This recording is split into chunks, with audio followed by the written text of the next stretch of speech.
leaving the echoing halls of power behind. We're now venturing deeper into the palace, into a realm hidden from the public eye. The air here feels different, more intimate. This was the Queen's private domain, her sanctuary. This is where the true luxury of her life existed, not in grand displays of gold, but in comfort, privacy, and peace. Our first discovery is a suite of personal chambers. Imagine these spacious rooms, once draped with vibrant tapestries to soften the desert light and keep out the chill. The walls, though bare now, might have been painted with serene scenes of nature or portraits of her loved ones. The sheer size of these rooms hints at luxurious beds with fine linens, low tables for cosmetics, and chests overflowing with the finest garments. You can almost see the morning light filtering through a high window, illuminating dust motes dancing in the air just as they did thousands of years ago. I can just picture her having a "Do Not Disturb" sign carved from solid gold. One room, larger than the others, was clearly the Queen's bedchamber. Look at the floor here. You can see traces of a finer, softer plaster, which suggests it was once covered with thick woven mats, or perhaps even plush animal skins for warmth and comfort. Its location, deep within the palace and heavily protected, tells us how much her security and privacy were valued.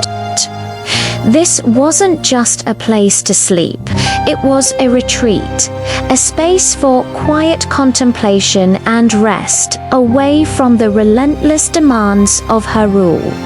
Now, prepare to be amazed. Adjacent to the bedchamber, we uncovered what is perhaps the most captivating feature of the Queen's private life, her bathing complex.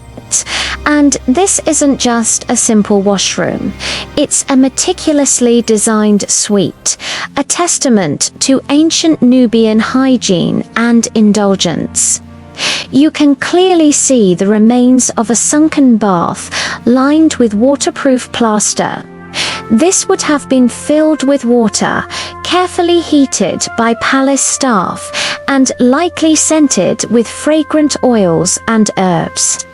Imagine the steam rising, the soothing warmth, pure relaxation after a long day ruling an empire. Look closer at these smaller basins and channels. They suggest a sophisticated flowing water system, providing both hot and cold water on demand. This was a remarkable feat of ancient engineering. This dedication to personal comfort and cleanliness shows the incredibly high status of the Nubian elite. We know from historical records that ancient Nubians, much like their Egyptian neighbors, placed a high value on personal hygiene, not just for practical reasons, but for ritualistic purity. They used elaborate cleansing rituals, fragrant oils, and cosmetics. And this bathing suite shows the Queen was at the pinnacle of these practices. And see this small, intricate niche carved into the wall over here. This could have held her cosmetic skull for her eyes, perfumed ointments for her skin. They even had an early form of sunscreen, which, get this, was sometimes made from crocodile dung. I know it sounds ... interesting today, but ancient recipes often used surprisingly effective, if unconventional, natural ingredients for skin protection. I bet her beauty routine took longer than a typical YouTube tutorial, with a whole team of attendants getting her ready. Historians still debate whether these elaborate bathing complexes were purely for personal pleasure or if they also served important ritualistic functions, preparing the queen for sacred ceremonies. Given how intertwined daily life and religion were in ancient Nubia, it was probably both. The act of cleansing was likely both physically refreshing and spiritually purifying. Moving on from the bathing suite, we find what seems to have been a private sitting room or a small, intimate audience chamber. This space feels much less formal than the grand throne room. It was designed for closer interactions, perhaps with trusted advisors, family, or close friends. The walls here might have been adorned with more personal artwork, reflecting the Queen's individual tastes rather than imperial propaganda. You can almost picture her reclining on a soft couch, discussing matters of state, or sharing a quiet moment with her children. The sense of domesticity here is so strong. You can feel the ghost of everyday life, albeit a life of incredible luxury. There might have been small carved game boards on a table or musical instruments left in a corner, hinting at moments of leisure and entertainment. The very air seems to hold the faint echo of laughter and whispered conversations. It's a poignant reminder that even powerful queens were human beings who sought comfort, companionship, and moments of quiet solace. As we explore these private quarters, you can't help but notice the meticulous attention to detail. The mud bricks are smoother, the plaster is finer, and you can even see faint traces of decorative motifs on some wall fragments, perhaps geometric patterns or stylized lotus flowers, a symbol of rebirth and beauty.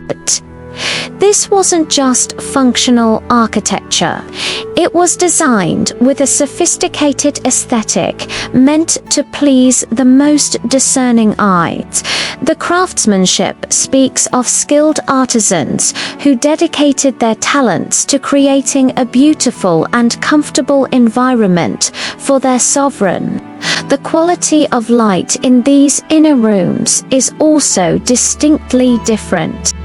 High windows and cleverly placed vents suggest a deliberate attempt to manage the desert's extremes to allow in gentle breezes while keeping out the harsh sun and sand. This intelligent, climate-controlled design is a luxury in itself and a testament to the practical wisdom of ancient Nubian builders. Standing here in the silence, you can vividly imagine the queen unwinding after a long day, perhaps reading a scroll by the flickering light of an oil lamp, or simply enjoying the quiet of her own sanctuary. It's a powerful moment, connecting us directly to the human core of this forgotten monarch. She wasn't just a name in a history book.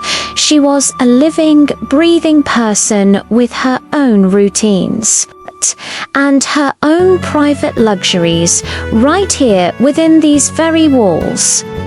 Thank you for joining me on this incredible journey. There's still more of the palace to uncover, so make sure you subscribe and hit that notification bell so you don't miss the next part of our exploration. See you then.